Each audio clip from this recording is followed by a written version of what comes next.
मला मीच बाहेर आहे. नाकातलं करा तर नाकात झाला तेच ते गौड निघाला.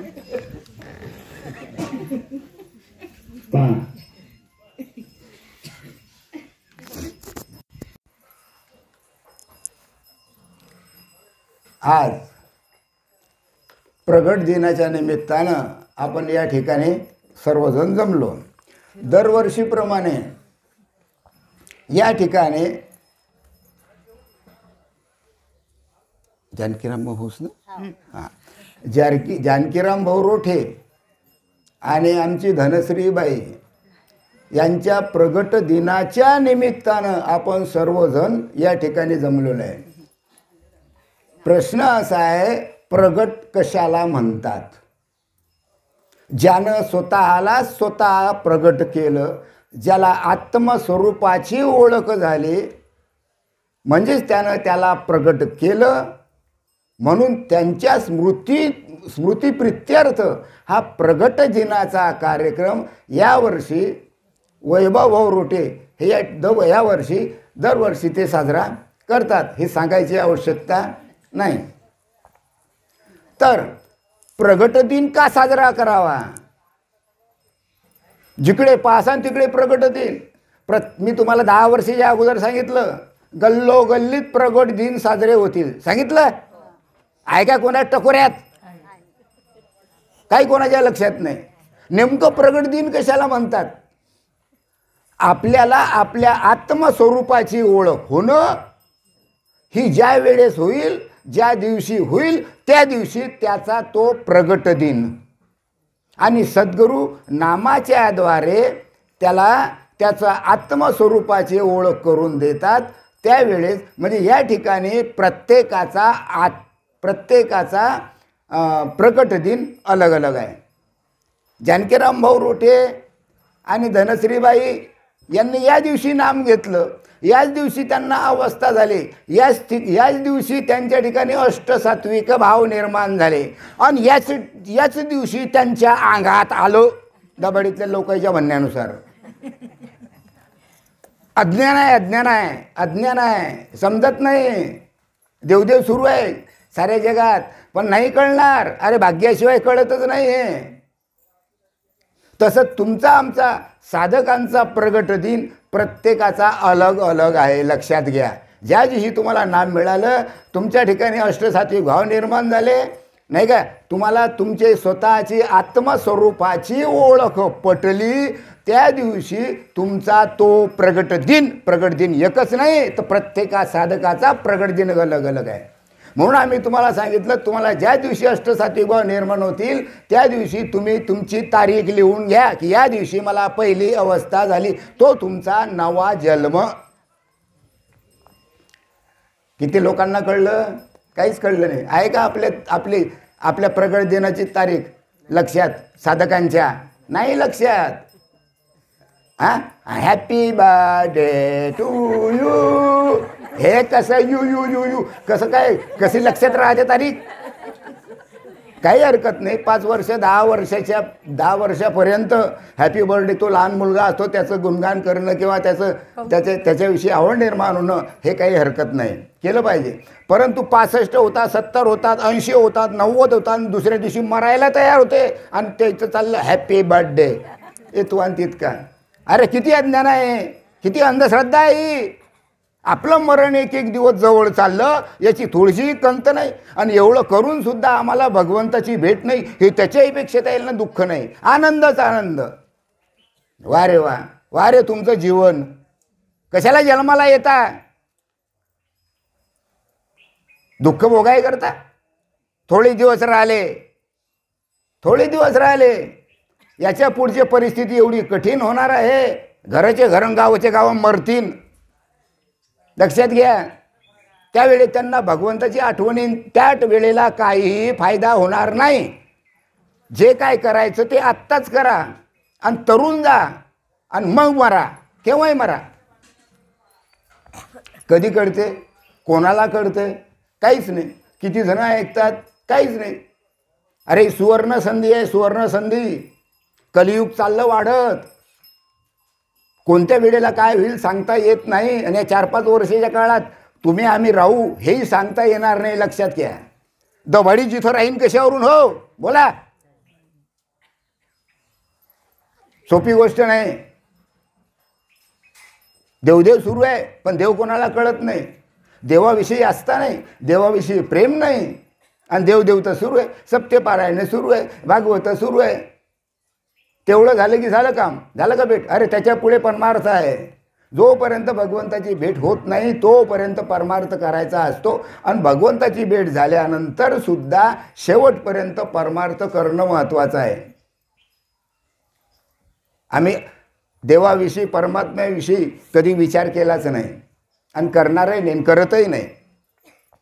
तीच परिस्थिती आता आहे. आणि म्हणून कलियुग दिवसेदिवस झपाट्यानं चाललं पुढे. कशाकरता? सर्व खलास होण्याकरता. बरोबर आहे. शिवाजी महाराजांनी एवढे मोठे प्रयत्न केले. काल शिवजयंती साजरी झाली. शिवाजी महाराजांनी एवढे प्रयत्न केले. त्यांच्या गुरुच्या कृपेनं आईनं संस्कार केले. रामायण महाभारताच्या गोष्टी वाचून दाखवल्या, संस्कार केले. आणि नंतर त्या संस्काराच्या आधारावर शिवाजी महाराजांनी रामदास स्वामींना गुरु केलं.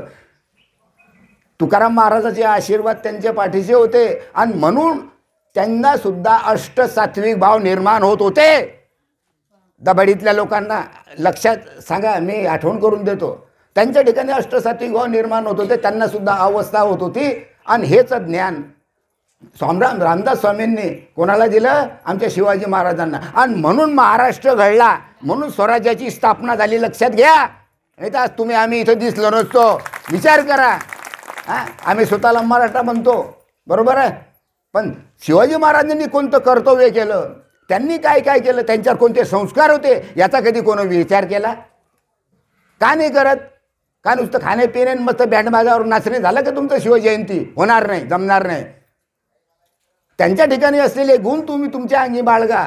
त्यांनी काय काय केलं ते करण्याचा तुम्ही प्रयत्न करा. आणि मग हा जो भारत आहे, हा भारत पवित्र होईल. भारत पवित्र करणारे तुम्ही आम्ही आहात सर्वजण. जिथं भगवंताची ओढ नाही तिथं काही फायदा नाही. बरोबर आहे.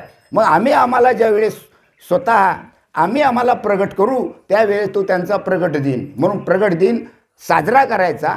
हॅपी बर्थडे टू यू हे साजरा नाही करायचं.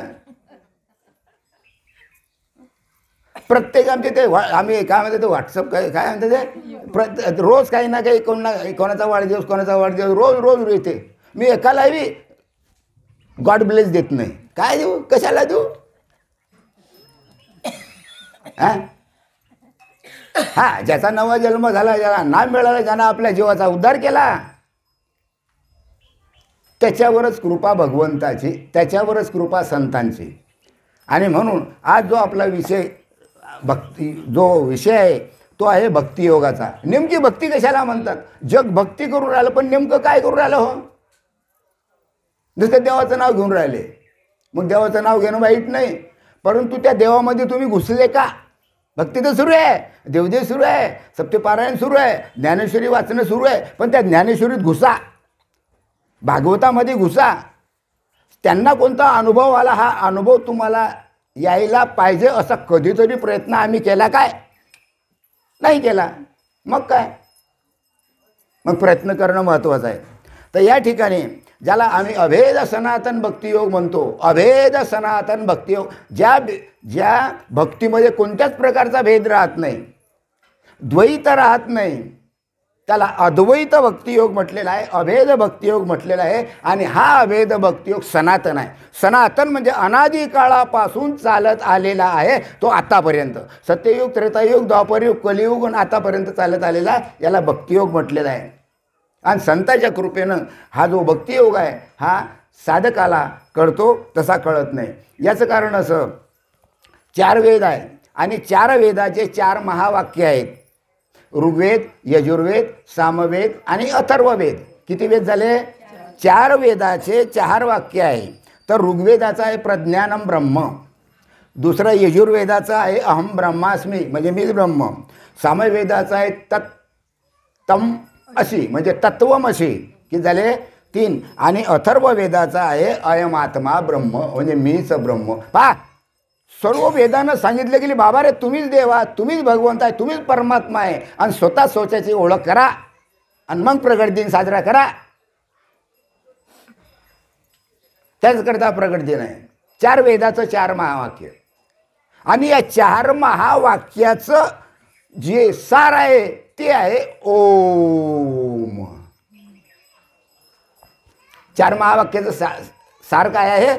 ओम. ओम हेच आत्मतत्व आहे. ओम यालाच परमात्मा म्हटलेलं आहे, यालाच स्वयंभू सत्य म्हटलेलं आहे. याच्या व्यतिरिक्त जगामध्ये सत्य नाही. म्हणजे ओम हे आपलं काय आहे? आत्मस्वरूप आहे आणि ते नित्य आहे, ते नवीन आहे, ते जसंच्या तसंच आहे, कधी मरत नाही, ते अविनाशी आहे, त्याचा नाश कधी होत नाही आणि तेच तुमच्या आतमध्ये आहे. पण प्रश्न असा आहे, ओम म्हणजेच आत्मस्वरूप ते नित्य सत्य आहे, परंतु आणि जगामध्ये जेवढे जीव आहे, ऐकून घ्या, पशु पक्षी तुम्ही मनुष्य प्राणी जेवढे काही देव दानव जे काही असतील या सर्वांचं या सर्व जीवांचं अधिष्ठान काय आहे? ओम.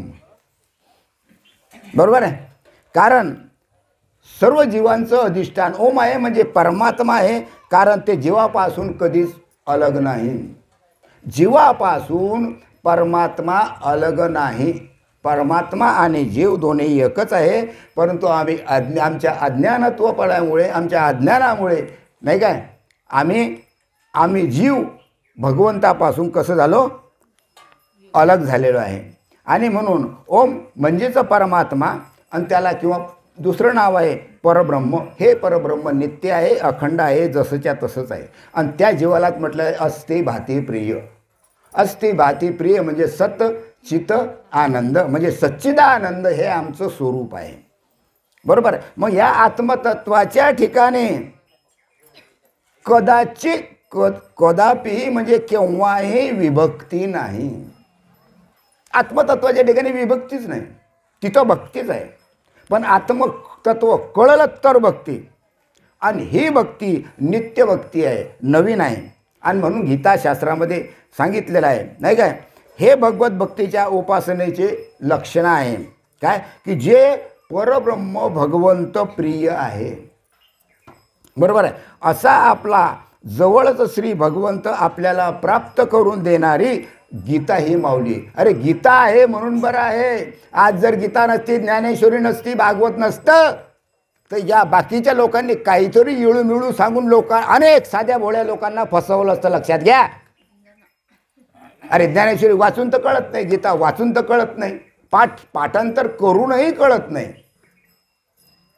वाचणं तर सुरू आहे पण तिच्यात काय गुह्य आहे हे मात्र कळत, संतांच्या कृपेशिवाय कळत नाही. मग त्याला म्हटलेलं आहे आमची गुरुमाऊली कोण? गीता ही आमची गुरुमाऊली आहे. प्राप्तीचीच प्राप्ती करून देणारी आहे. म्हणजे भगवंत हा कसा आहे? प्राप्तच आहे. कोणालाही भगवंत अप्राप्त नाही. आतापर्यंत असा कोणी जन्माला आले नाही की भगवंताला प्राप्ती करून, तो प्राप्तच आहे. पण तो प्राप्त करून घेण्याला संतांची संगत पाहिजे. म्हणजे तो प्राप्त आहे पण त्या प्राप्ताचाच तो प्राप्त आहे. बरोबर आहे. आणि म्हणून गीतेमध्ये भक्तिशास्त्र हा विषय सांगितलेला आहे. मग नेमकं एवढी मोठी गीता आहे, ज्ञानेश्वर माऊलींनी जगावर उपकार केले. गीता समजत नव्हती म्हणून काय केलं? ज्ञानेश्वरी लिहिली. आणि मग कोणालाच भक्तिशास्त्र कळू नये, कोणालाच भक्ती कळू नये. आणि कोणीही त्याचा अपभ्रंश करतो. कोणी म्हणतो अंगात येते, कोणी म्हणते काहीतरी यायला लागलं, कोणी म्हणते पहा कसा हसतो कसा रडतो. अरे तेच भक्ती आहे, त्याला भक्ती म्हणतात. तो भगवंताकरता रडतो. कीर्तनकाराच्या बुवात कधी कीर्तनकार बुवाच्या डोळ्यात कधी अश्रू आले काय? भागवतकाराच्या डोळ्यात कधी अश्रू आले काय? का नाही आले? अरे भक्तीच कळली नाही. भगवंताविषयी त्याच्या अंतःकरणात प्रेमच नाही. भागवत करा, कीर्तन करा, पैसे घेतले की मोकळे, तुम्ही तुमचे तिकडे ना आम्ही इकडे. तो विषय नाही. बरोबर आहे. म्हणजे गीता ही सनातन अभेद भक्तियोग आहे. गीतेमध्ये भक्तियोगाचंच वर्णन केलेलं आहे. बाकीची जी शास्त्र आहे, अवधीची शास्त्र, अविद्या विनाशाची पात्र, बाकीचे जेवढे शास्त्र आहे हे अज्ञानामध्ये डुबवणारे आहे, अज्ञान अंधकारात डुबवणारे आहे, अविद्येमध्ये डुबवणारे आहे. आणि वाचून न होती स्वतंत्र आत्मबोधी. जोपर्यंत आत्मबोध होत नाही, जोपर्यंत आत्म्याची ओळख होत नाही, तोपर्यंत मनुष्य स्वतंत्र होत नाही. लक्षात ठेवा, स्वतंत्र होणारच नाही. स्वतंत्र केव्हा होईल? ज्यावेळी त्याला सद्गुरूच्या द्वारे आत्मबोध मिळेल तेव्हा. पण आत्मबोध कसा मिळतो, कसा आहे आणि काय आहे हे विचारायला सुद्धा भाग्य पाहिजे. लक्षात घ्या, मी कुठून बोलून राहिलो? दाभाडीहून. हे विचारायला भाग्य पाहिजे. बरोबर आहे. म्हणून हाच योग विवस्वस्ताला सांगितला. अर्जुनानं भक्तियोग श्री भगवंतांनी अर्जुनाला निमित्त करून गीतेमध्ये ते भक्तियोग प्रगट केलेला आहे. आणि हा अभेद भक्तियोग तर आहेच. काय? हा अभेद भक्तियोग आहे. त्याचबरोबर तो अनादिकाळचा आहे. हे बा, भगवंतानं गीता ही अर्जुनाला सांगितली, हे सर्वांना मान्य आहे. बरोबर आहे. मग याच्या अगोदर गीता ही कोणतरी सांगितली असेल का नसेल? सांगा. त्याच्या अगोदर अवतार होऊन गेले की नाही? श्रीकृष्ण कधी द्वापर युगापासून त्याच्या अगोदर अवतार होऊन गेले की नाही भगवंताचे? बरोबर आहे. म्हणजे अनादी काळापासून भक्तियोग हा सर्वांना मान्य आहे. कारण तो सनातन आहे. सनातन असा आहे की तो केव्हा झाला, कुठून आला, काय झालं, त्याची उत्पत्ती कुठून झाली आहे आतापर्यंत कोणीही सांगू शकलं नाही. कारण तो सनातन आहे, अनादी काळापासून चालत आलेला आहे. बरोबर आहे. त्यामुळे सनातन अशी अभेद भक्ती श्री गीतेचा मुख्य विषय आहे. गीतेचा मुख्य विषय आहे सनातन अभेद भक्ती. आता पहा, काळाच्या ओघात हा योग नष्ट झाला. लक्षात घ्या, हा भक्तियोग आहे ना, हा काळाच्या योगात नष्ट झाला. जसं जसं द्वापरयुग, जसं युग पुढे चालत गेलं तसा हा भक्तियोग शास्त्र हा नष्ट होत गेला. लोकांना कळेनासा झाला. पण तो नष्ट झाला असता, तुम्ही म्हणता बा भक्तियोग हा काळाच्या योगानं नष्ट झाला, काही हरकत नाही. पण तो भक्तियोग जर नष्ट झाला असता तर भगवंत गीता सांगू शकले असते का? लक्षात घ्या, बोलत जा. याच्याकरता डोकं ठिकाणावर पाहिजे. भक्तियोग भगवंत अर्जुनाला सांगू शकले असते का नष्ट झाला असता तर? नाही सांगू शकले असते. याचं कारण हा जो अनादी सनातन भक्तियोग आहे हा श्रीकृष्णाच्या अगोदरच्या काळापासून चालत आलेला आहे. म्हणजे अनादी काळापासून चालत आलेला आहे, म्हणून त्याला म्हटलेलं आहे अनादी भक्तियोग. बरोबर आहे. तर हा योग कधीही नष्ट होत नाही. एवढंच काय झालं, का नष्ट झाला आपण असं म्हणतो? कारण त्याचे जे उपासक आहे ते उपासक कमी कमी झाले. आता तर बिलकुल बुडलं. बरोबर आहे. हे भक्तियोगाचं जे संत आहे, ऋषीमुनी आहे, जपीतपी आहे, हे काय होऊन राहिलं, हे जे याचे जे उपासक आहे हे उपासक कमी कमी होत गेले.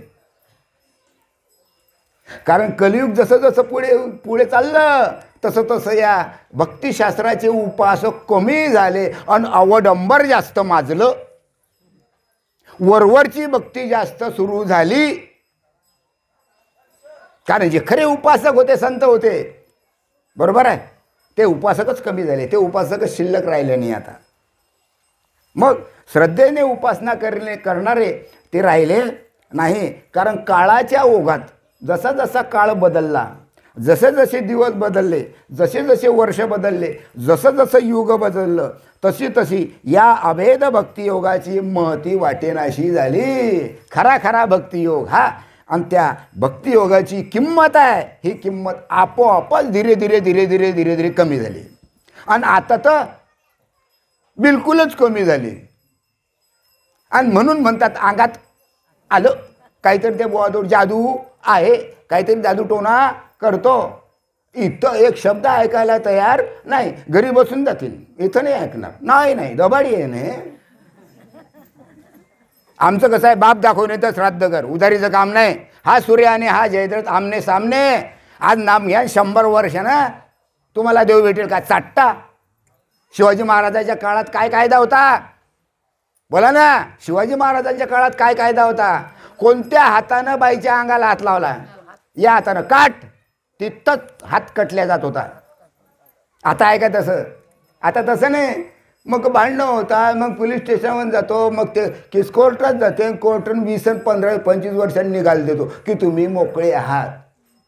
आणि नाही तर मग तुम्हाला काहीतरी शिक्षा होईल. काय फायदा त्याचा? निकाल कधी लागायला पाहिजे? ताबडतोब. भूक लागली ना, भूक लागली की नाही, मग केव्हा खायला पाहिजे? ताबडतोब. तहान लागली, पाणी कधी प्यायला पाहिजे? ताबडतोब. नुसतं पोटावर भाकरी बांधलं तर होईल काय? भूक जाईल काय? हा, नुसतं पाण्याच्या ग्लासकडे पाहून तहान जाईल काय? मग तुमचं पोट भरला, हा अनुभव का बिना अनुभव?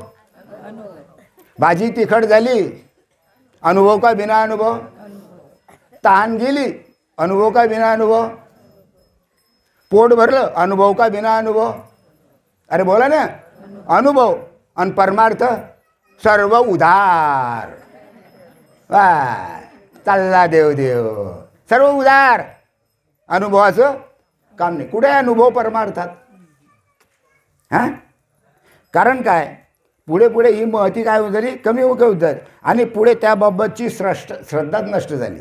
कालांतरानं जी श्रद्धा होती, जी भक्ती होती, ही भक्तीच पुढे पुढे नष्ट झाली. आणि म्हणून लोक म्हणतात अंगात आलं. अरे श्रद्धा कमी झाली, भक्ती कमी झाली. तुम्हाला असं वाटत जाईल की आम्ही देवदेव करतो. नाही, देवदेव करत नाही तुम्ही, ढोंग करता, ढोंग. विटंबना करता त्या परमार्थाची, त्या भगवंताची. भोगावंच लागेल, टळणार नाही. वास्तविक पाहू गेल्यात आजही परमेश्वर प्राप्त होऊ शकतो, पण संताची कृपा असेल तर. संतांच्या कृपेनं आजही भगवंत प्राप्त होऊ शकतो, पण असा दृढ विश्वास कोणातच राहिलेला नाही. किंवा यांच्याकडे गेलो की आम्हाला भगवंताची भेट होईल, असा विश्वास कोणाचाच राहिला नाही. ऐका, कोणाचा विश्वास असता तर पण दबाडी इथं आली असती, हजर राहिली असते ऐकायला. जागा नसती राहिली, जागा. आता ऐका कोणी नाही, फक्त आपले आपले जे नाम घेणारे आहे, ज्यांना अनुभव आहे परमार्थाचा, भगवंताचा, तेच राहतील. बाकी घरी बसतील. आणि तसंच होऊन राहिलं. तसंच आहे. वस्तुस्थिती आहे, सत्य परिस्थिती ही आहे. कारण श्रद्धाच नाही. म्हणून सांप्रत नेणी जे कोणी या ज्ञानाचे अनुभवी भेटत नाही. म्हणून हे जे भक्तियोगाचं ज्ञान आहे, याचे अनुभवी भेटतच नाही. जर अनुभवी भेटला तर मात्र त्या जीवाचा उद्धार होईल. और अनुभवच नाही, नुसतं देवदेवच सुरू आहे, बरोबर आहे, मग उद्धार होईल काय? उद्धार होणारच नाही. प्रत्येकाला जन्मल्याबरोबर बाळांतपणातच, उदाहरण किती सुंदर आहे पहा. प्रत्येकाला जन्मल्याबरोबर बाळांतपणातच या नाशिवंत संसाराचे ज्ञान सांगणारे घरी, दारी, शेजारी, गल्लोगल्ली भेटतात. जन्म झाला नाही काय, मग जन्मल्याबरोबर बाळांतपणातच हा जो देह आहे, जो देह जन्माला येतो बाळ म्हणून, हा अविनाशी का नाशिवंत? नाशिवंत. अरे त्या देहाचा आज ना उद्या नाश होणारच आहे. हां, आणि सर्व संसार सांगणारे त्याच्या घरोघरी आता झाले. मग पहिले मी तुम्हाला सांगितलं की बाबा रे हॅपी बर्थडे, आले की नाही तिच्यावर, आहे की नाही असं? मी इथं दाभाडीत आहे म्हणून दाभाडीतल्या लोकांना म्हणणार आहे. आळंदला गेलो आळंदला लोकांना म्हणणे, नांदुऱ्यातल्या लोकांना म्हणणे. कशाला भ्यायचं? आमचं सत्य आहे, आम्ही कोणाला भीत नाही. सत्य बोललंच पाहिजे म्हणून संत हे कोणालाच भीत नसतात आणि कोणावर अवलंबूनही नसतात. बरोबर आहे. मग नाशिवंत संसाराचे ज्ञान सांगणारे घरी दारी शेजारी गल्लोगल्ली भेटतात, परंतु परमात्म प्राप्तीचे ज्ञान सांगणारे, भगवंताच्या प्राप्तीचं ज्ञान सांगणारे सद्गुरू भेटत नाही. जो सद्गुरू आपल्या शिष्याला भगवंत प्राप्तीचं ज्ञान सांगतो आणि भगवंताची भेट करून देतो त्याला सद्गुरू म्हणतात. आणि हे शिल्लकच राहिले नाही आता. आणि यदा कदाचित असले तरी तुम्हाला ओळखू येणार नाही. बरोबर आहे. ओळखू येईल काय? संत ओळखूच येत नाही. संताला आतापर्यंत कोण ओळखलं नाही. ज्ञानेश्वर माऊलींना कोण ओळखलं? कोणच नाही. प्रभू रामचंद्र अवतार घेतला, कोण ओळखलं? फक्त वानराईनं आणि पक्ष्यानं ओळखलं, माणसानं कोणच ओळखलं नाही. ज्या वेळेस प्रभू रामचंद्र निजधामाला गेले त्यावेळेस समजले गोरे बापा प्रभू रामचंद्र भगवंताचा अवतार आहे, हा राजा नाही. मग राजसिंहासनावरून उचललं आणि देवळात बसवलं, झाला देव. काय साट्टा? काही फायदा का त्याचा? कधी बसवायला पाहिजे? जिवंत असताना अनुभव घ्यायला पाहिजे लोकांनी. कोणाला? कोणाचा? अवतारी पुरुषाचा. मग त्यांनी अनुभव आणून दिला नसता का? नाही. पण कोणालाच अनुभव नाही. पक्षी तरले, वानर तरले हो रामाच्या काळात. आमच्या ज्ञानेश्वर माऊलीचे किती हाल झाले आहे का अंदाज? नुसतं ज्ञानेश्वर माऊलीचं नुसतं ते कथन ऐकताना नुसतं ढुसूर ढुसूर ढुसूर ढुसूर डोळ्यातून आसूर घालून रडता. अरे काय फायदा? वरवरचं आहे ते. तसे अश्रू तुमचे आले, तुमच्या ठिकाणी आले काय भगवंताविषयीचे? मग काय फायदा? हां. परंतु परमात्म प्राप्तीचे ज्ञान सांगणारे सद्गुरू भेटत नाही आणि त्यामुळे मुळातच भक्तीचे संस्कार नाही. घरोघरी पहा, मुळात भक्तीचे संस्कार नाही. बरोबर आहे. म्हणून या भक्तियोगाचा विसर पडला. ज्ञानेश्वरीत सांगितलेलं आहे, जे प्राणी या काम करू देहाची वरी आदरू, म्हणून पळला विसरू आत्मबोधाचा. म्हणून आत्मबोधाचा विसर पडला. हां. जन्माला आलेल्या प्रत्येक माणसाला भक्तीचे संस्कार फारच कमी मिळतात. जो जन्माला आला त्याला भक्तीचे संस्कार कमी पडतात, फारच कमी होतात. आणि म्हणून तो वाहत जातो आणि एकदा वाहला की तो ठिकाणावर येत नाही. म्हणून लहानपणापासून जन्मल्यापासून त्याच्यावर भक्तीचे संस्कार व्हायला पाहिजे. बरोबर आहे. ज्ञानेश्वरी आहे, भागवत आहे, गीता आहे, रामायण आहे, महाभारत आहे, याच्यातल्या गोष्टी सांगून त्यावर संस्कार केला पाहिजे. जसे जिजाबाईने शिवाजी महाराजावर केले तसे. करते का कोणी? मुलगा जेवत नाही, लहान मुलगा जेवत नाही. बरोबर आहे. त्याला दूध पाहतो तो दूधही पित नाही. मग त्याच्या पुढे समोर मोबाईल ठेवता. हे बारे हे बारे हे बारे, हां त्यानं हा केला, हसलं की तोंडात चमचा घालतात दुधाचा. वा रे वा, हे संस्कार आहे का? हे म्हणजे मोबाईल म्हणजे सर्व काही आहे काय? किती अज्ञान आहे, किती अंधश्रद्धा आहे. आणि आम्ही चाललो आता चंद्रावर, आम्ही चाललो मंगळावर, चाललो पुढे. काय फायदा? कठीण आहे बा. आणि जे मिळते ते ज्ञान परोक्षच असते, अपरोक्ष ज्ञान नसते. आता जे जे जे दबाळी सुरू आहे, कीर्तन प्रवचन पारा वगैरे, हे काय सुरू आहे की नाही? मग हे जे ज्ञान आहे हे कसं आहे? परोक्ष. परोक्ष म्हणजे फक्त वाचन करणे, वाचून दाखवणे, सांगणे, हे परोक्ष ज्ञान झालं. आणि अपरोक्ष ज्ञान कसं असते? प्रत्यक्ष अनुभवाला आणून देणारं हे अपरोक्ष ज्ञान असते.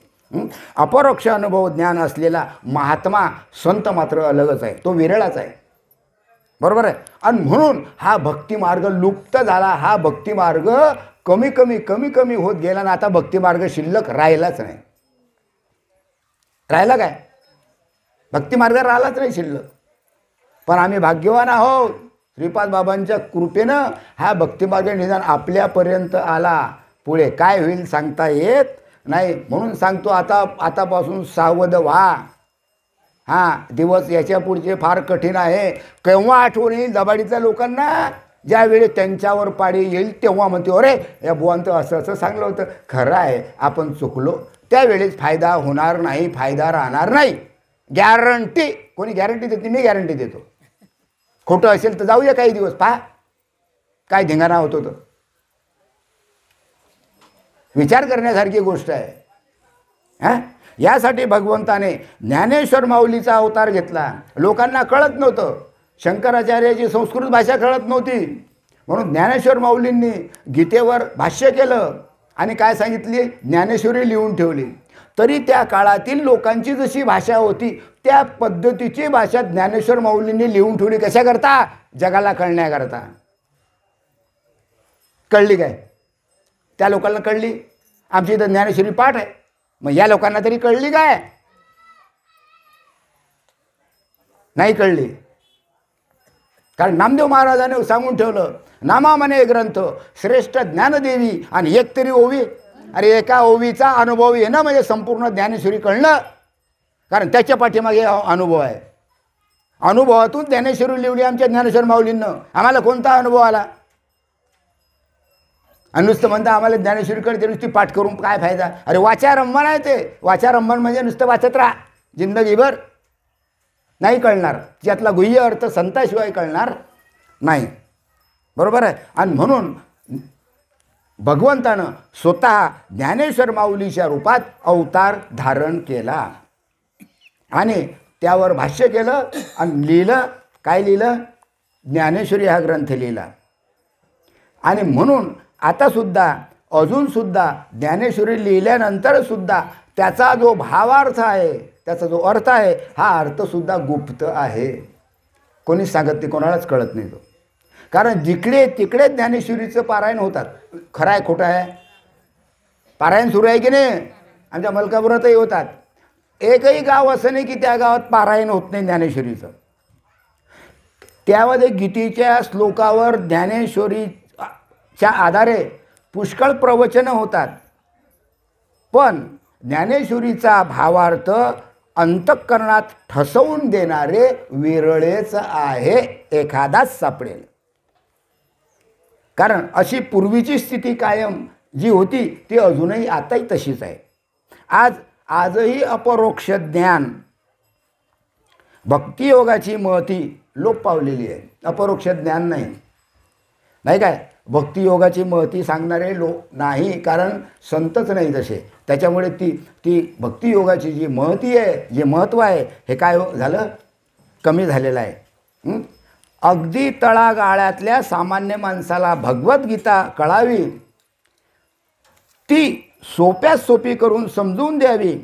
आणि म्हणून संत ज्ञानेश्वर माऊली यांनी त्या काळच्या भाषेमध्ये 750 वर्ष झाले, 750 वर्षाच्या काळामध्ये जी ज्ञानेश्वरी सांगितली त्याला म्हटलेलं आहे भावार्थ दीपिका. आणि त्यातून फार मोठा सत्संग निर्माण झाला. तो संत तुकाराम महाराजापर्यंत गाजत आला. आद्य शंकराचार्य होते, संस्कृत भाषा होती, कळत नव्हती. स्वतः भगवंतानं अवतार घेतला ज्ञानेश्वर माऊलीच्या रूपात. अवतार पांडुरंग नाम ठेविले ज्ञान. नुसतं म्हणण्याकरता आहे काय? हां, कशाकरता? उघडकेला ठेवा. बरोबर आहे. नाही कळली तुकाराम महाराज आले, नाही कळली. किती हाल केले तुकाराम महाराजांचे. एकनाथ महाराज आले, त्यांनी एकनाथी भागवत लिहिलं, तिच्यामध्ये भक्तियोगाचं महत्त्व सांगितलं, नाही कळलं. श्रीपाद बाबा आले, त्यांनी भक्तीचं महत्त्व कळवून दिलं, नाही कळून राहिलं. आता सुद्धा कळून राहिलं. मग ते संत तुकाराम महाराजांपर्यंत गाजत राहिले. पुढे काळाच्या ओघात जसे जसे दिवस गेले तसं तसं ते काळाच्या ओघामध्ये तो भाव जो आहे हा मंद झाला. आज मंद गतीने जो काळ सुरू आहे तिच्यामध्येच आम्हाला फक्त समाधान मानावं लागते. अशा प्रकारे भगवद्गीता सहज सोपी वाटावी आणि सामान्य मनुष्याला समजावी म्हणून ती अंतःकरणामध्ये ठसावी या उद्देशानं ज्ञानेश्वर माऊलींनी ज्ञानेश्वरी लिहिली.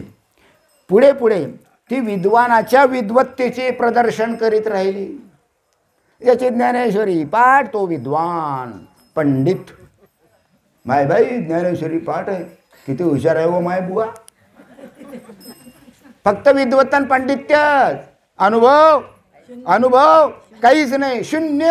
फक्त पाठ ज्ञानेश्वरी. पाठांतराचा विषय झाला तो. विद्वानांच्या विद्वत्तेचे नुसतं प्रदर्शन करण्याचा विषय झाला आणि त्यामुळे तळागाळातले सामान्य माणसापर्यंत ती पोचू शकली नाही. ही अतिशय दुर्दैवाची गोष्ट आहे आणि याचीच खंत आहे. त्याला पूर्ण कळली, ज्याची पूर्ण पाठ झाली, तो म्हणतो मी विद्वान पंडित.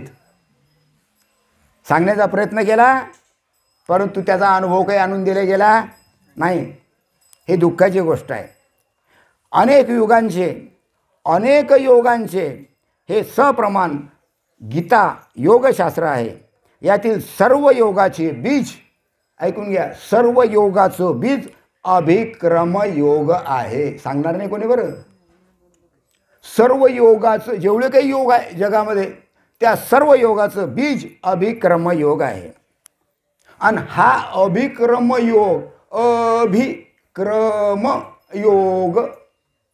या हा अभिक्रम योग अनादी काळापासून शिवापासून प्रारंभ झालेला आहे. अनादी काळापासून चालू आहे अभिक्रम. अनादी काळापासून श्रीकृष्णाच्या काळा अगोदर, त्याच्या अगोदरपासून म्हणजे निर्मिती झाली बघ. कशाची? युगाची निर्मिती झाली. बरोबर आहे. तरी हा जो अभिक्रम आहे हा अभिक्रम जसाच्या तसाच चालू राहिला. अनादी काळापासून चालू आहे. अनादी काळापासून चालू आहे म्हणून त्याला अभिक्रम म्हणतात.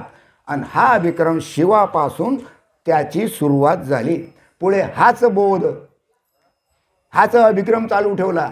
स्वतः भगवान शिवानं कोणाला उपदेश केला? माता पार्वतीला उपदेश केला. बरोबर आहे. शिवानं जो उपदेश केला माता पार्वतीला दिला आणि त्याबरोबरच अनायशेच महाविष्णूला तोच उपदेश दिला. जो शिवानं माता पार्वतीला उपदेश दिला तोच उपदेश म्हणजे तेच नाम शिवानं कोणाला दिलं? महाविष्णूला दिलं. म्हणून आदी महाविष्णू चैतन्याचे मूळ आणि संप्रदाय फळ तेथून तिथून संप्रदाय सुरू झाला. म्हणजे भगवान शिवानं सर्वात प्रथम शक्तिपात कोणावर केला? महाविष्णूवर. आणि तिथून सुरुवात झाली. ते अनाशेच भाग्यानं तुमच्यापर्यंत तो येऊन पोचला. बरोबर आहे. आणि म्हणून त्यालाच शिवसंहिता म्हणतात. गीतेला किती नाव आहे? शिवसंहिता. त्याच्यानंतर नाव आहे शिवगीता. त्याच्यानंतर पुन्हा एक नाव आहे गुरुगीता. बरोबर आहे. आणि गुरुगीता का म्हटलं? कारण गुरुक्रमाचा प्रारंभ तिथून झाला म्हणून गुरुगीता. अभिक्रम म्हणजे अनादी काळापासून सुरू आहे म्हणून तो अभिक्रम. त्याच्यानंतर गुरुक्रम केव्हा? अनादी काळापासून सुरू असलेला जो आपल्यापर्यंत येऊन राहिला गुरुक्रम म्हणून त्याला म्हटलेला आहे गुरुक्रम. बरोबर आहे. आणि हा गुरुक्रम आणि अभिक्रम दोन्ही एक की अलग? हा करेक्ट. तुम्हाला सांग दबाडीतल्या कोणत्या मासाले विचारूया समजणार नाही. नाही आहे समजणारच नाही. हा काय लावलं बुवानं? काही गोष्ट नाही, काही नाही, काही गाणी नाही. अनितानं कसं मस्त प्रवचन केलं आहे का नाही? आणि खरंच चांगलं झालं. पण त्या प्रवचनाचा विचार करणं महत्त्वाचा आहे. पण कोणी करणार नाही. याचं कारण मी सांगत नाही. समजलं? म्हणून क्षीरसिंधूच्या परिवरी पहा, शक्तीच्या कर्मकृहरी नेनो कै त्रिपुरारी सांगितले हे. म्हणजे माता पार्वतीला हेच ज्ञान भगवान शिवानं सांगितलं आणि म्हणून याचं नाव ठेवलं अभिक्रम. अभिक्रम म्हणजे अनादी कालापासून चालत आलेला, त्याला अभिक्रम म्हणतात. असा हा अनादी काळापासून चालत आलेला जो अभिक्रम आहे, किंवा दुसरं नाव काय त्याला, गुरुक्रम. गुरुक्रम एकच आहे बरं, अभिक्रम आणि गुरुक्रम दोन्ही एकच आहे. याचे मूळचे नाम अभिक्रम, कारण हा सर्वात आधीचा आहे, सर्वात मूळचा आहे, म्हणून अभिक्रम. आणि म्हणून याला माऊलींनी क्रमयोग म्हटलेलं आहे. क्रमयोग. क्रमयोग म्हणजे क्रमाक्रमानं चालत आलेला, अनादी काळापासून चालत आलेला क्रम. अभिक्रम संपला आणि तिथून ज्ञानेश्वरापासून क्रमयोग सुरू झाला. म्हणजे क्रमाक्रमानं तो तिथून सुरू झाला. हे समर्पक नाम ज्ञानेश्वर माऊलींनी दिले. परंतु अशी स्थिती झालेली आहे, आजही हा अभिक्रम कोणाला माहीत नाही. आहे काय अभिक्रम माहीत आहे का कोणाला आतापर्यंत? हा बुवा काय लावलं या बुवानं, अभिक्रम अभिक्रम अभिक्रम. समजेल काय? समजणारच नाही. कारण हा अनादी काळापासून चालेला आलेला या अभिक्रमालाच ज्ञानमार्ग म्हटलेला आहे, आणि यालाच गुरुक्रम म्हटलेलं आहे, आणि यालाच उपदेशक्रम म्हटलेलं आहे.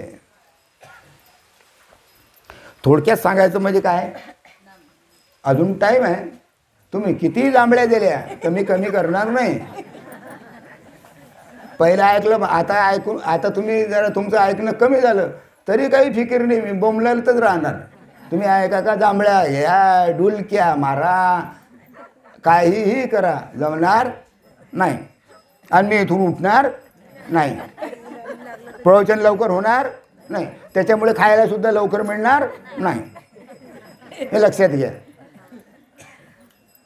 कारण जे सर्वात महत्वाचं आहे, पहा लोक कोण दिसते काय, याला म्हणतात जादू. काय ही काय ही जादू. बुवा बसला की जादू सुरू झाली, टँग टँग टँग, सिनेमा सुरू. गोष्ट खरी का खोटी? म्हणून तुम्ही महान भाग्यवान आहात. मग गेले का झोपा? झोपायला की मला सांगत जा. अनेक योगाचे हे गीताशास्त्र आहे, म्हणून ब्रह्मविद्येचे योगशास्त्र आहे. यात प्रत्येक अध्याय हा एक एक योग आहे, प्रत्येक अध्यायात एक योग आहे. सांगयोग आहे, ज्ञानयोग आहे, बुद्धियोग आहे, कर्मयोग आहे. प्रत्येक अध्यायात एक योग सांगितलेला आहे ज्ञानेश्वरीमध्ये. मात्र या सर्व योगाचे बीज कुठून निर्माण झालं? अभिक्रमापासून. कळलं? योग सर्वच आहे ज्ञानेश्वरीत, पण त्याचं मूळ अभिक्रमापासून म्हणजे भगवान शिवापासून चालत आलेलं आहे. म्हणून हे गीताशास्त्र, ही गीता अभिक्रमाच्या मार्गाने अनंत काळापासून चालत आलेली आहे. हा गुप्त ज्ञान मार्ग आहे. कोणता मार्ग आहे? गुप्त ज्ञान मार्ग आहे. अरे तोंडपाठ बी गेलं तर हे कळणार नाही, कारण हा गुप्त आहे. तुम्हाला मिळालेलं नाम तुम्ही कोणाला सांगाल का? नाही सांगणार. का? गुप्त आहे. आणि सांगितलं तर नरक आहेच, दुःख आहेच, हातपाय मोडणं आहेत, ॲक्सिडेंट आहेत, मरेपर्यंत दुःख आहेत. जर सांगलं तर मग सांगसाल काय? पोटचा पोरगा जरी असला, किती प्रियकर असला नवरा, तरी हे सांगल्या जात नाही, कारण हे ज्ञान कसं आहे? गुप्त आहे आणि अनंत काळापासून चालत आलेलं आहे. म्हणून हा गुप्त ज्ञानमार्ग आहे. म्हणून याला कर्मयोग म्हणतात. गुरुने शिष्याला उपदेश केला आणि उपदेशाच्या क्रमाक्रमाने विस्तार धीरे धीरे पुढे होत गेला. आणि म्हणून त्या उपदेशालाच उपदेशक्रम म्हटलेलं आहे. पहा काय किती नावं झाले? अभिक्रम, गुरुक्रम, उपदेशक्रम. पहा असा हा अभिक्रम विहंगम मार्ग आहे. अरे या अभिक्रमालाच विहंगम मार्ग म्हटले, या भक्तिशास्त्रालाच विहंगम मार्ग म्हटले. विहंगम मार्गाचं मी आता कुठं वर्णन केलेलं आहे? कुठं कोण्या गावात? दाताड्याला वर्णन केलेलं आहे. दाताड्यातल्या लोकांना माहीत आहे विहंगम मार्ग कसा असतो. विहंगम मार्ग मार्ग आहे 4-5 आहे तसे मार्ग. एक पिपिलिका मार्ग, त्याच्यानंतर एक बेंडकीचा मार्ग, त्याच्यानंतर एक सर्पगतीचा मार्ग आणि एक हा माकडाचा मार्ग, माकळगती. आणि हा आहे विहंगम मार्ग म्हणजे मुंगीचा मार्ग. जर मुंगी जर खाली जमिनीवर असली तर तिला शेंड्यावर जायला किती उशीर लागेल? धीरे धीरे धीरे धीरे धीरे धीरे धीरे धीरे चढायला उशीर लागेल. लवकर जाईल का ती? बरं, माकड असलं तर त्याला जायला उशीर लागेल काय? जर पकडत पकडत पकडत पकडत मग तो शेंड्यावर जाईल, उशीर लागेल की नाही? बरं, बेंडूक ते धीरे धीरे धीरे धीरे टुन्नुक टुन्नुक टुन्नुक टुन्नुक उड्या मारत तिथं पोहोचेल. पण हा जो विहंगम मार्ग आहे, हा विहंगम म्हणजे पक्षी, विहंगम म्हणजे पक्षी किंवा विहंगम म्हणजे आकाश, आकाश मार्ग आहे. एखादा पोपट आहे, तो खाली बसतो, आंब्याच्या खाली बसतो आणि वरून असा पाहतो, त्याला पिकलेलं फळ दिसते शेंड्यावर, भरकन उडी मारतो, लगेच शेंड्यावर जातो आणि फळाला चिटकतो, खाऊन घेतो. किती उशीर लागला? किती उशीर लागला? ताबडतोब. तसा हा विहंगम मार्ग आहे. नाम घ्या, ताबडतोब अनुभव घ्या, तरुण जा, मोकळे व्हा, काही जरूरत नाही. इतकं सोपी आहे, म्हणून याला विहंगम मार्ग म्हटलं आहे. आणि हा विहंगम मार्गच आजकाल बंद झालेला आहे. तो श्रीपाद बाबांना उघडा गेला. सर्वात सोपी विहंगम मार्ग. आता याला माहीत बी नाही, बुवा लोक याला विहंगम मार्ग कशाला म्हणतात. काय तुम्हाला काय करायचं आहे ते करून असं म्हणतात. उलट प्रश्नाचं उत्तर आपल्याला देता येत नाही. हां, म्हणून असा हा जो अभिक्रम आहे हा विहंगम मार्ग आहे. म्हणून त्याचा गीतेच्या आणि 3ऱ्या कर्मयोगाच्या अध्यायात या विहंगम मार्गाचा उल्लेख केलेला आहे. हां, मग शिवगीतेच्या उपदेशक्रमातून, शिवगीता म्हणजे पहिल्यापासून आतापर्यंत गुरुने शिष्याला अनेक प्रसंगाने अनेक वेळा अनेक ठिकाणी गीता सांगितले. अनंत काळापासून सुरू आहे गीता सांगणं, बरोबर आहे. आजही 10 गीतांचा दासबोध ग्रंथात आहे. अशा जुन्यातला जुना सनातन उपदेश ज्ञानक्रम हा गीतेतला मुख्य अभिक्रम आहे. हा ज्ञानक्रम आहे. ज्ञानेश्वरीत सांगितलेला हा ज्ञानक्रम आहे. या ज्ञानक्रमालाच काय म्हटलेलं आहे? अधिक्रम म्हटलेलं आहे. या अभिक्रमाच्या आधारे क्रमाक्रमाने आध्यात्मिक अनुभव ज्ञानाचा प्रसार झालेला आहे. या अर्थाने ज्ञानेश्वर महाराजाच्या ज्ञानेश्वरीत आपल्याला या वरील विवेचनावरून अभिक्रमाला ज्ञानयोग म्हणता येईल. या अभिक्रमाद्वारे ज्ञाननिष्ठा जागविली गेली आणि जगविलेही गेले. एवढेच नव्हे तर या ज्ञाननिष्ठेत काय, हे ज्ञाननिष्ठेचं काय सामर्थ्य आहे. मग एवढे सामर्थ्य कर्मामध्ये नाही. ज्ञाननिष्ठा अलग, ज्ञाननिष्ठा अलग आणि कर्मनिष्ठा अलग. लक्षात घ्या, ज्ञाननिष्ठा अलग, कर्मनिष्ठा अलग. ज्ञान आणि कर्म याच्यामध्ये काय आहे? फरक आहे, बरोबर आहे. आणि हे सामर्थ्य, ज्ञाननिष्ठेचं सामर्थ्य कर्मयोगामध्ये नाही. कारण कर्म कशा करता? फक्त चित्तशुद्धी करता कर्म करावे लागते. लक्षात घ्या, तुम्ही जे जे कर्म करून राहिले तुमच्या अंतःकरणाच्या शुद्धीकरता कर्म करायचं आहे. परंतु त्यासाठी देखील कर्माचे डोळे ज्ञान निर्दोष असावे लागते. ते डोळे निर्दोष असावे लागतात. कर्म करता करता करता निस्वार्थ बुद्धीनं ते कर्म तुम्हाला करायचं आहे, त्यावेळेस ते ज्ञान निर्दोष होईल. आणि तुम्ही त्याच्यापासून जर काही अपेक्षा केली तर ते कर्म भोगावं लागेल, टळणार नाही.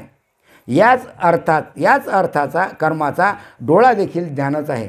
म्हणून अभिक्रम म्हणजे कर्मयोग होऊ शकत नाही. कर्मयोग अलग, अभियोग अलग. म्हणून या अभिक्रमाचे नाव श्री भगवंतांनी बुद्धियोग ठेवले. कारण बुद्धी हे ज्ञानेंद्रिय आहे. बुद्धी कशामुळे चालते? आमच्या ठिकाणी ज्ञान आहे, ते ज्ञान, बुद्धी ज्ञानाला हलवते. कारण बुद्धी हे ज्ञानेंद्रिय आहे आणि ज्ञानाचा योग्य उपयोग करणे हे ज्ञान बुद्धीला द्यावेच लागते. कोणत्या ज्ञानाचा कोणत्या ठिकाणी कसा उपयोग करावा हे बुद्धीला ते द्यावं लागते. म्हणून बुद्धीलाच बुद्धियोग द्यावा लागतो. असे बुद्धियोग अर्जुनाला द्यावा लागला आणि म्हणून भगवंतानं तो बुद्धियोग दिला. कोणाला? अर्जुनाला. ऐकत नव्हता तो, हा बुद्धियोग दिला. आणि म्हणून बुद्धियोग दिल्यानंतर अर्जुन लढाईला तयार झाला. असा जो हा अभिक्रम आहे, या अभिक्रमालाच काय म्हटलेलं आहे? ज्ञानयोग. पहा किती नावं आहेत. याचं रात्री तुम्ही काय करा? विचार करा, मंथन करा, चिंतन करा. बरोबर आहे. परंतु कर्मयोग तसा नाही. ज्ञानयोग अलग, कर्मयोग अलग. म्हणजे हे सामर्थ्य ज्ञानामध्ये आहे, कर्मामध्ये नाही. बरोबर आहे. अभिक्रम हा ज्ञानियांचा आत्मज्ञानक्रम आहे. अभिक्रमालाच आत्मज्ञानक्रम म्हटलेला आहे, ज्यामध्ये आम्हाला आमच्या स्वरूपाची ओळख होते. म्हणून त्या आत्मज्ञानक्रमालाच अभिक्रम म्हटलेलं आहे. नावं किती झाले पहा. आता नावं किती झाले पहा. आता बाकीचे म्हणतील कधी आटप तेव्हा कधी होते, भुका लागल्या आहे का नाही. पण मी लवकर आटपणार नाही.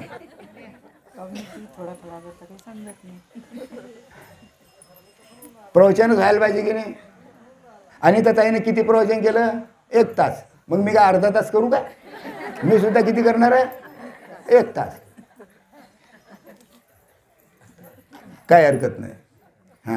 मग अर्थात ज्ञानानुभव क्रम आहे. असा हा पूर्वानुक्रम आहे. अनंत काळाच्या ऋषीमुनींनी निर्माण करून ठेवलेला हा जो अनुभव क्रम आहे, याच अर्थाने ज्ञानेश्वर माऊली याला गुरुक्रम म्हणतात. ज्ञानेश्वर माऊलीच्या काळापासून हा गुरुक्रम सुरू झाला. म्हणजे या गुरुनं बाकीचे तयार करायचे शिष्य, त्याने पुन्हा शिष्य तयार करायचे, त्याने पुन्हा शिष्य तयार करायचे. एकनाथ महाराज याच गुरुक्रमाला एकनाथ महाराज उपदेशक्रम म्हणतात. ज्ञानेश्वर एकनाथ महाराज यालाच उपदेशक्रम म्हणतात. म्हणून आपण म्हणतो का उपदेश घ्यायचा काय, म्हणजे नाम घ्यायचं काय, किंवा गुरु करायचा का आपल्या येड्या भाषेत, किंवा अनुग्रह घ्यायचा काय, बोध घ्यायचा काय, इतके नाव आहे त्याला. बरोबर आहे. मग ज्ञानेश्वर महाराज काय म्हणतात? त्याला उपदेशक्रम म्हणतात. बरोबर आहे. असा हा अभिक्रम अनंत काळापासून, सांगायचं तात्पर्य असं की अनंत काळापासून चालत आलेला हा अभिक्रम आहे. याला कालांतरानं धीरे धीरे धीरे धीरे धीरे धीरे धीरे धीरे अनेक नावं मिळाले. तो शेवटी उपदेशक्रम किंवा गुरुक्रम हे आपल्यापर्यंत येऊन पोचला. हे तुम्हाला मान्य करावं लागेल. मान्य करावं लागेल की नाही. कारण तुम्ही त्याच्यामधून गेले म्हणून. बरोबर आहे. आणि हा अभिक्रम अनंत काळापासून आजपर्यंत सतत चाललेला आहे की नाही? चाललेला आहे ना. अनंत काळापासून याची तात्विक जोपासना होत आलेली आहे आणि असंच चालू राहणार आहे. संतांची खाण डुबली नाही.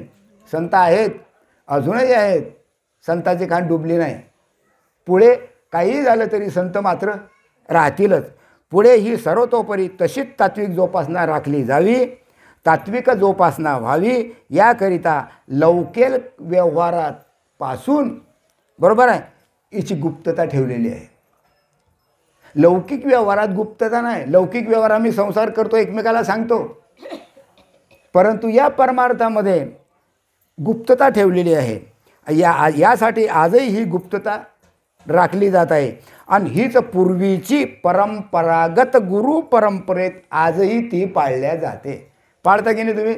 ही गुरु परंपरा नाम सांगता का कोणाला? तुम्ही सांगता का नाम कोणाला? सांगत नाही. कारण ती गुरु परंपरेनुसार चालत आले. म्हणजे श्री गुरुनं केलेला ज्ञानानुग्रह, सद्गुरूनं केलेला अनुग्रह, उपदेश किंवा बोध, बरोबर आहे, ज्ञानोपदेश इतर कुणाला सांगायचा नसतो. गॅरंटी. नाही तर बंद्या दाभाडीच झालं असतं नामाचं. काय नाम दिलं सांगा, चटकन सांगून दिलं असतं एकमेकांना. आता तुम्ही सांगणार आहे काय? नाही. सांगायचा नसतो हा. बरोबर आहे. श्री गुरुने दिलेले नाम कुणालाही सांगू नये असं शास्त्र सांगते. शास्त्राची रीत आहे. तुम्हाला मिळालेलं नाम कोणाला सांगायचं नाही हे शास्त्र म्हणते. नवे नवे हा पूर्वीपासून दंडक लावून दिलेला आहे आणि तो दंड तुम्हाला भोगावाच लागेल जर सांगितलं तर. त्याचं कारण असं, गुरुपदेश किंवा गुरुनाम याची श्रद्धापूर्वक पवित्रता राखलीच पाहिजे. बरोबर आहे, कारण याची किंमत जीवापाळ आहे. आपला जीव गेला तरी चालेल, पण ही जी परंपरा आहे ही परंपरा जीवापाळ जोपासायला पाहिजे आणि आपण सर्वजण ती पाळतो. परंतु काही काही बहादूर असे येतात, हा तुमच्या गुरुनं कोणतं नाम दिलं, हा मग हे दिलं, असं काय, बरं. खरबुडीला असंच झालं. त्या बाईने सांगून दिलं त्याच्या मैत्रिणीला की आमच्या बाबांना आमच्या गुरुनं हे नाम दिलं, असं काय, बरं. 2-4 दिवस होऊ दिले. ती बाई एकटीच होती, बसली. वानर कुणीकडून आलं आणि काय आलं आणि कसं आलं इतकं झोडपून काढलं त्या बाईला. शेवटी आजारी पडली ती बाई. का? कारण जे सांगायचं नाही ते शेवटी तशीच गेली. कारण हे नाम कसं आहे, गुह्य आहे, हे सांगता येत नाही आणि सांगितलं तर त्याचा दंडक आहे. ते मात्र त्याचं फळ मात्र मिळतेच. असे एक नाही कितीतरी उदाहरणं आहेत. मालकावरची एका बाईनं भलते शहाणे, बापा आम्हाला ज्ञानेश्वरी आहे, भागवत कीर्तन करतो, प्रवचन करतो, पारायण करतो, सप्ते करतो, दानधर्म करतो, तीर्थयात्रा करतो, सर्व करतो. हा बुवा काय सांगेल आणि हे काय नाम आहे काय, त्या बाईनं नाम सांगून दिलं बा. नाम त्याच्या गोतावळ्यात म्हणजे हरिपाठ घेतात 15-20 बायान माणसं आणि सांगून दिलं. मग खरोखर हे नाम खरं आहे की खोटं आहे? ते नाम सांगल्यानंतर रात्रभर ते नाम घोकत बसले, पण एकालाही अवस्था झाली नाही. एक रात्रभर बंद रात्रभर नामस्मरण सुरू केले त्यानं आणि एकालाही अवस्था नाही, एकालाही त्याचा आत्मानुभव आलेला नाही. शेवटी त्यांनी ते सोडून दिलं. म्हणजे पुन्हा लागले जन्ममरणाच्या फेऱ्यात. आता ते नाम त्यांना पुन्हा डबल मिळेल काय? तसेच मरतील, पण ते नाम मिळणार नाही. लक्षात घ्या. गंमत नाही, मजा नाही, खोटं नाही, सत्य आहे. जाणून घ्या, समजून घ्या, विचार करा. मग या नामाची जीवापाळ तुम्ही किंमत केली पाहिजे आणि त्याची जोपासना केली पाहिजे. अशी काळजी घेतली नाही तर त्या उपदेशाला किंमतच राहणार नाही. राहील का किंमत?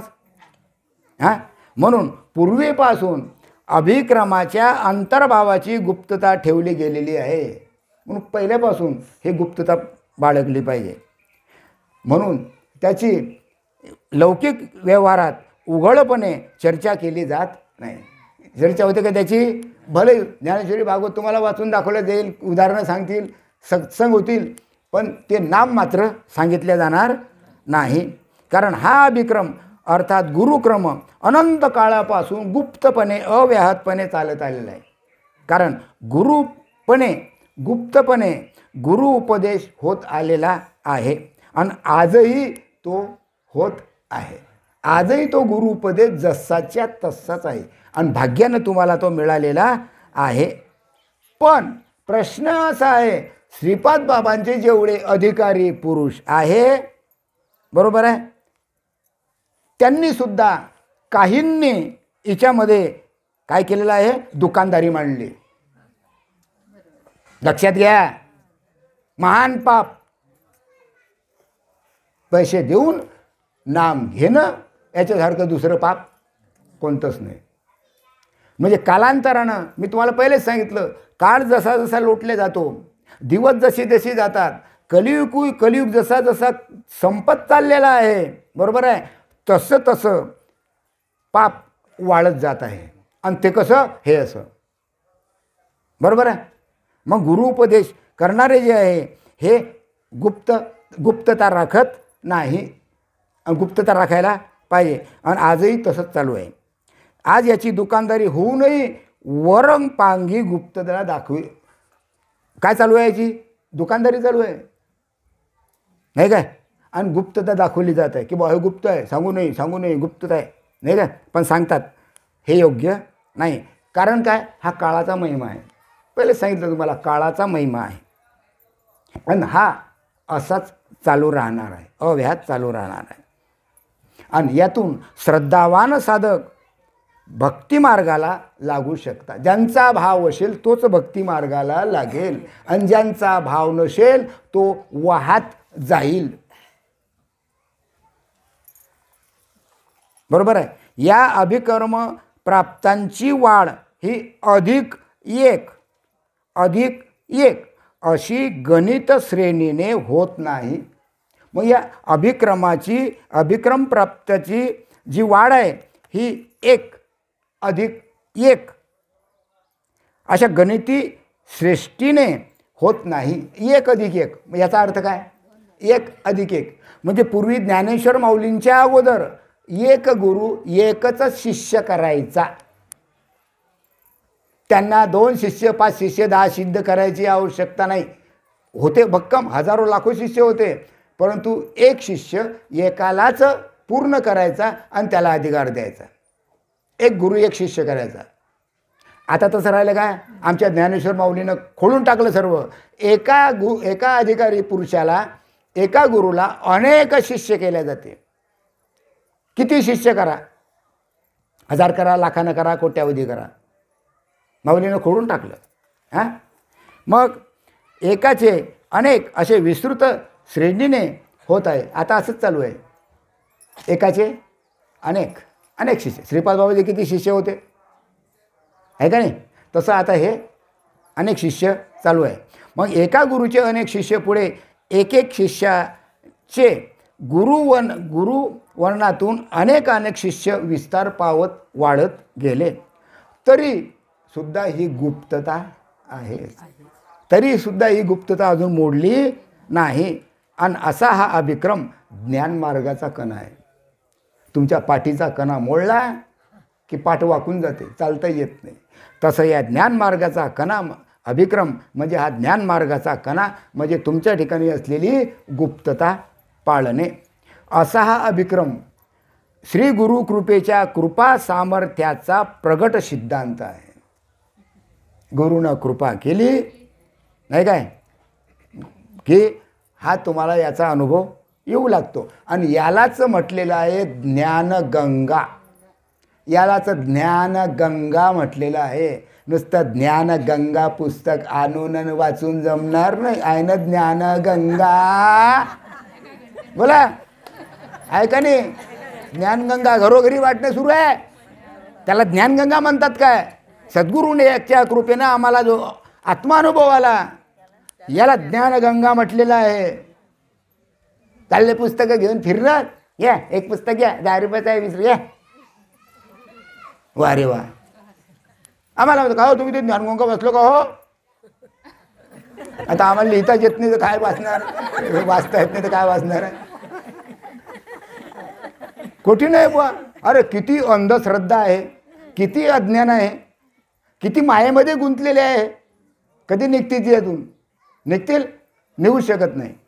हां, म्हणून याला म्हटलेलं आहे ज्ञानगंगा. या ज्ञानगंगे खरी ज्ञानगंगा कोणाची? आपली. हां, हे लक्षात घ्या. खरी ज्ञानगंगा आपली. कारण गुरुकृपेनं तुम्हाला आत्म्याचा अनुभव आलेला आहे. मी आत्मा आहे हे कळलं, म्हणून याला म्हटलेलं आहे ज्ञानगंगा. आणि या ज्ञानगंगेत जे बुडाले ते सुद्धा तरतात आणि जे तरले तेही तरतात. याच्यामध्ये कोणाचं नुकसान झालं काय? झालं काय? पण ज्ञानगंगा सोडली जर काठावर येऊन नुसते उभे राहिले म्हणजे मनुष्य जन्म घेऊन नुसते भामट्यासारखे पाहत राहिले तर कोणी तरणार नाही, गॅरंटी.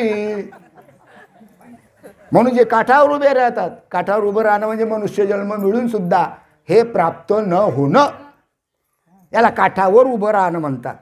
मग काठावर म्हणजे मनुष्य जन्मात येऊन जे या प्रवाहात उतरत नाही ते या प्रवाहाच्या बाहेरच राहतात आणि तिथल्या तिथं कायमचे डुबतात म्हणजे मरतात. बरोबर आहे? भाषा कळून राहिली. भाषा फक्त तुम्हालाच कळेल, दबाडीतल्या लोकांना नाही कळणार. येऊन जाऊन दबाडी येते. बरोबर आहे? वाजवते टाईम आहे. या ज्ञानगंगा ऊन आलं तुमच्या येऊ दे येऊ दे. अरे मला कधी चारी बाजून शेक केला तरी मी बसणार इथं, कारण मला भूकच लागली नाही. हां हां मग जाऊ साहेब. मग बस बस बस बस बोल नका बसा, ठेवा खाली ते. हां 10 मिनिट फक्त. तर या ज्ञानगंगेत बुडण्यात कल्याण आहे. मग तुम्हाला जी मिळालेली ज्ञानगंगा आहे हिच्यामध्ये बुडा आणि तरुण जा. हां यासाठी भगवंत म्हणाले, कारण यामुळे ऐहिक जीवन शाबूत राहते, शिवाय वर शिल्लकही मोक्षप्राप्ती होते. जीवन सुखासमाधानानं करते मनुष्य. आणि दुसरी गोष्ट हिच्यामध्ये मोक्ष ठेवलेलाच आहे. आणि सर्वात महत्त्वाची गोष्ट म्हणजे या ठिकाणी तो मनुष्य कर्मबंधनातून मुक्त होतो. कर्मबंधनातून मुक्त होणे म्हणजे पुन्हा जन्माला न येणे, म्हणजे त्या जीवाचा उद्धार होतो. कारण काय, मग आता तुम्ही इथं आले, येऊन बसले, कशामुळे आले हो इथं? तुमचं कर्म शिल्लक होते म्हणून तुम्ही इथं आले. कर्म शिल्लक नसतं तर जन्माला यायचं कामच नाही. मग कर्म शिल्लक आहे म्हणून जन्माला आले, म्हणून सुखदुःख भोगून राहिले. जन्माल्यापासून आतापर्यंत कोण सुखी आहे हो? एक दाखवा मला याच्यातला. कोण सुखी आहे? एकही सुखी नाही. कारण कर्मबंधनामध्ये अडकले. पूर्वीचं कर्म होतं आणि आताचं कर्म आहे ते सुद्धा भोगणं सुरू आहे. कर्मातूनच कर्मबंधन जडते. जसं कर्म कराल तसं कर्मबंधन तुम्हाला लागू येईल. बरोबर आहे. क्रियेला प्रतिक्रिया असतेच. म्हणजे जे केलं त्याचं फळ भोगावंच लागते. हो म्हटलं तरी, नाही म्हटलं तरी, तो कोणीही असो. बरोबर आहे. आणि कर्मामुळे त्या ठिकाणी 5 पुण्य निर्माण होते. आणि 5 पुण्य निर्माण झाल्यानंतर त्याचं जे कर्म आहे, जे ऋण आहे, हे त्याला फेडावंच लागते. आणि यालाच कर्मबंध म्हणतात. मग ज्ञानाशिवाय हा कर्मबंध नाहीसा होत नाही. त्याच्याकरता बुद्धियोग पाहिजे. त्याच्याकरता हा बुद्धियोग आहे. बरोबर आहे. कारण बुद्धियोगाशिवाय कर्मबंधन नष्ट होत नाही. त्याच्याकरता बुद्धी पाहिजे. बुद्धी पाहिजे म्हणजे डोकं पाहिजे.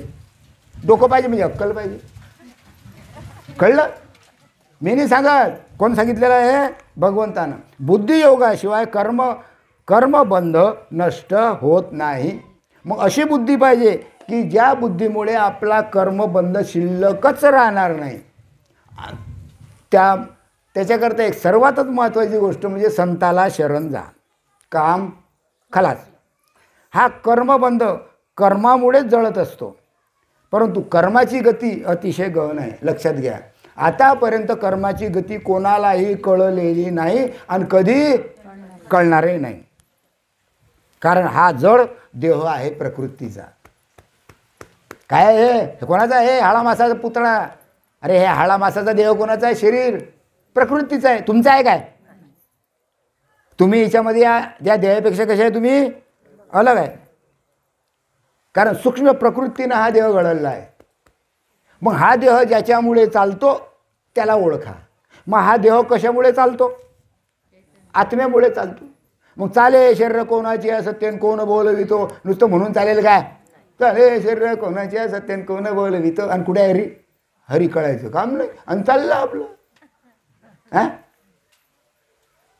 अरे हे जर बुवाला कळलं असतं तर बुवाला कीर्तनाचे पैसे घेतलेच नसते. पण बुवालाच कळत नाही.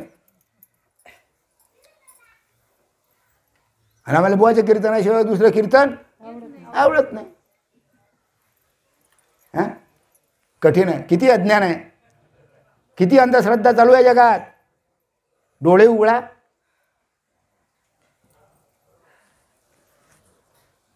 करतो मग काय इलाज?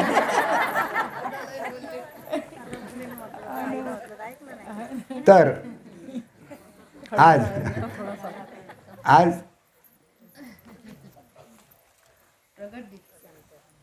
प्रगट दिनाच्या निमित्तानं आपण सर्वजण जमलो.